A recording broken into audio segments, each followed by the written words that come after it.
La primera aparición de Elías el profeta de que tenemos noticia fue cuando se presentó al inicuo Acab, que fue el 7º rey de Israel, y le dijo: «Vive Jehová, Dios de Israel, en cuya presencia estoy, que no habrá lluvia ni rocío en estos años, sino por mi palabra».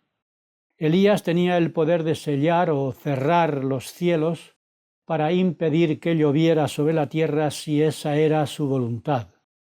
Y esa era la voluntad de Elías, porque del rey Acab leemos que hizo lo malo ante los ojos de Jehová, más que todos los que reinaron antes de él. Y por si la iniquidad de Acab no hubiera sido suficiente, tomó por esposa a la malvada y ambiciosa Jezabel, la hija del rey de Tiro y Sidón, que convirtió a Acab a la idolatría, llegando a construir un templo a Baal en Samaria. Jezabel hizo todo lo posible para acabar con los profetas de Jehová, y Dios llamó al profeta Elías para pedir a Israel que se arrepintiera de las iniquidades que sus gobernantes la estaban haciendo cometer. La prolongada sequía fue el primero de los juicios que usó Elías para llamarlos al arrepentimiento.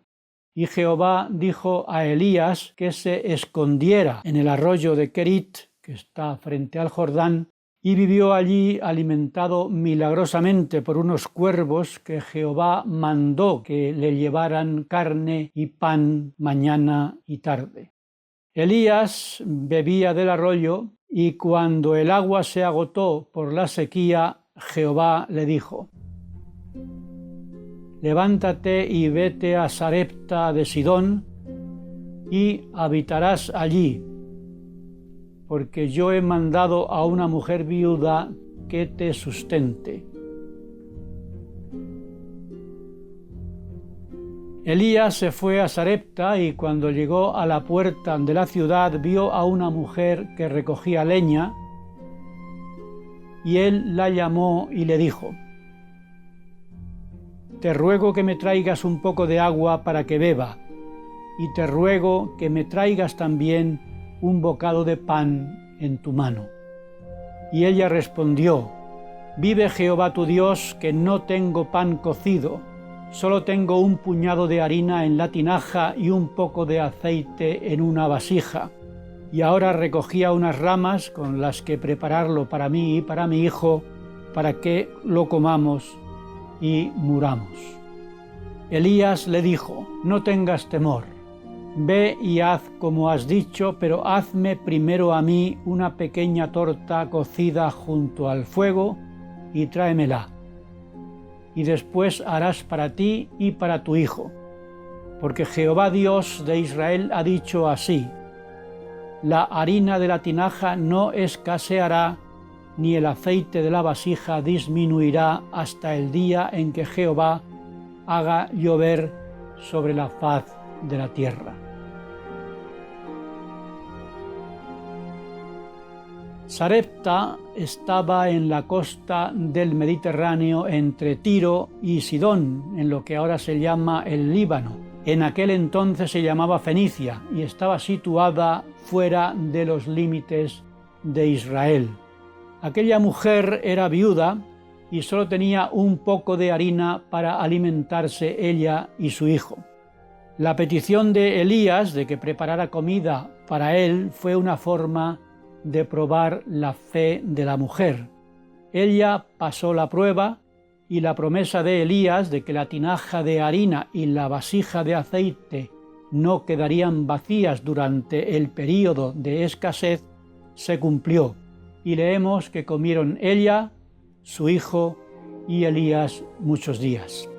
Esta viuda no solamente sustentó a los de su casa en un período de tiempo difícil, sino que dio un ejemplo de fe que Jesús utilizó para enseñar a quienes, llenos de prejuicios contra los que no eran de Israel, se creían superiores, diciéndoles: «En verdad os digo que muchas viudas había en Israel en los días de Elías, cuando se cerraron los cielos por 3 años y 6 meses, y hubo gran hambre en toda la tierra, pero a ninguna de ellas se envió a Elías, sino a una mujer viuda en Sarepta de Sidón. Y mientras estaba Elías hospedado en casa de la viuda, el hijo enfermó y murió. Y la mujer se lamentó delante de Elías, y este lamento sirvió para que el poder del sacerdocio se manifestara por cuarta vez en este capítulo. La primera vez fue la sequía que provocó, sellando los cielos, como hemos visto. La segunda, los cuervos enviados por Jehová para alimentar a Elías. La tercera, la harina y el aceite que no se agotaron.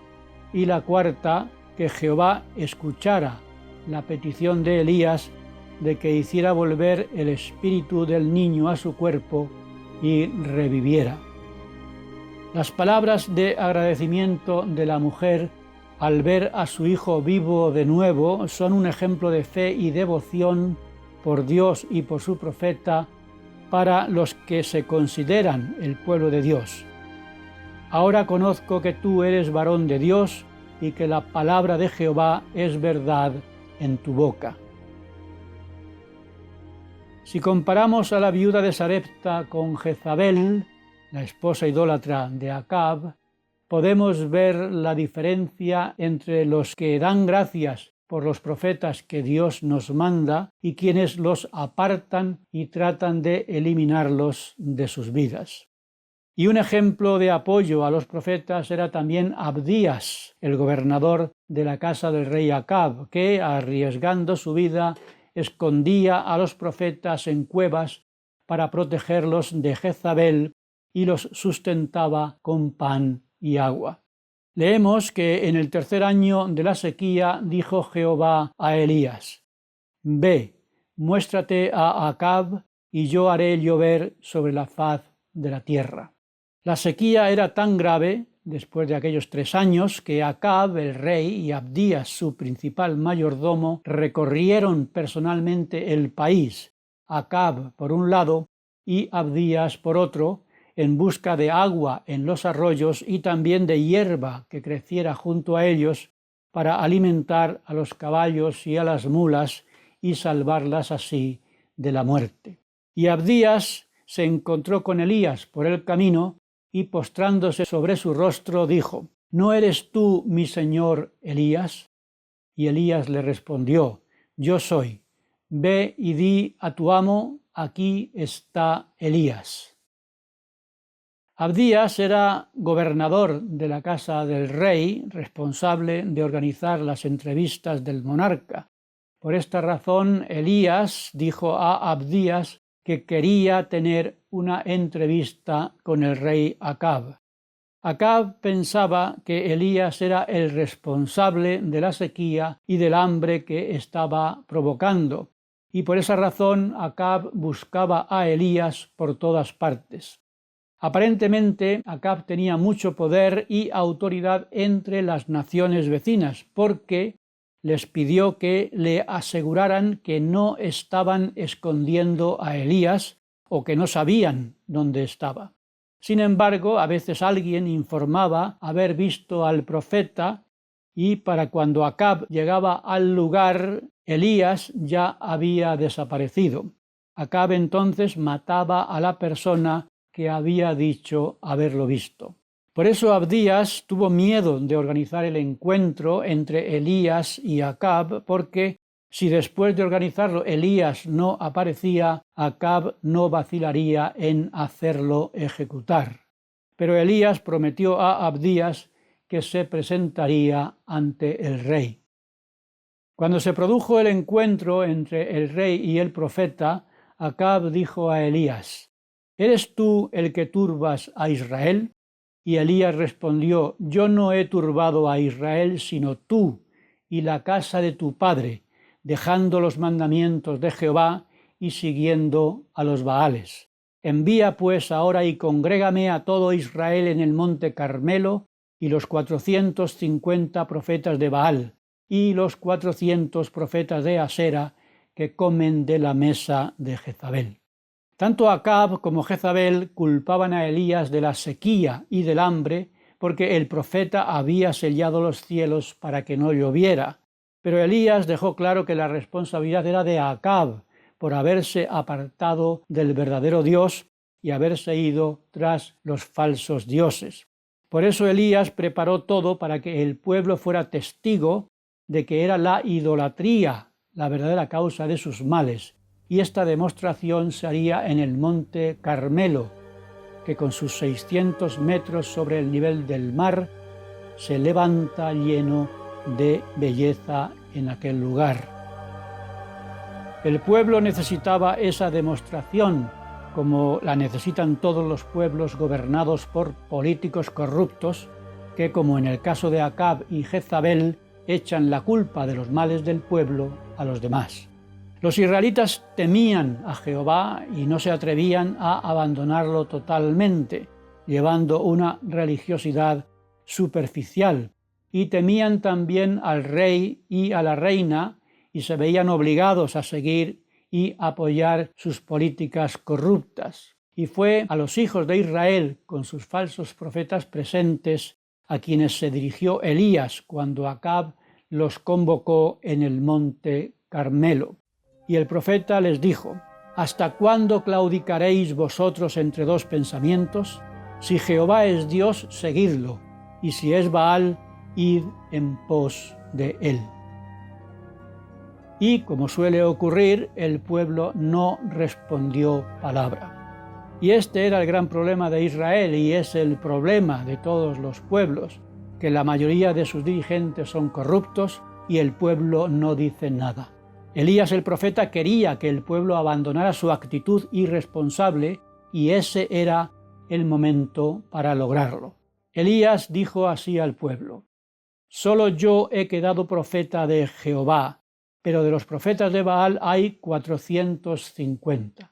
Elías estaba diciendo que los seguidores de Baal eran mayoría.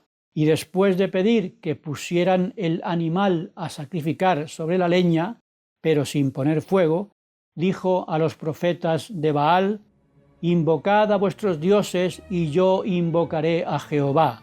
El Dios que respondiere por medio de fuego, ese es Dios». Y todo el pueblo habló finalmente, exclamando: «Bien dicho». Y ya sabemos lo que ocurrió.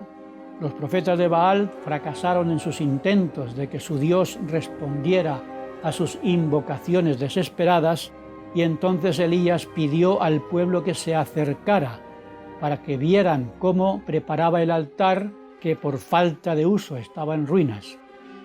Edificó pues el altar, colocó las piedras, hizo una zanja alrededor, cortó el animal en pedazos y lo colocó sobre la leña. Llenó la zanja de agua y empapó de agua el holocausto y la leña 3 veces, de manera que el agua chorreaba en todo el altar, desbordando la zanja.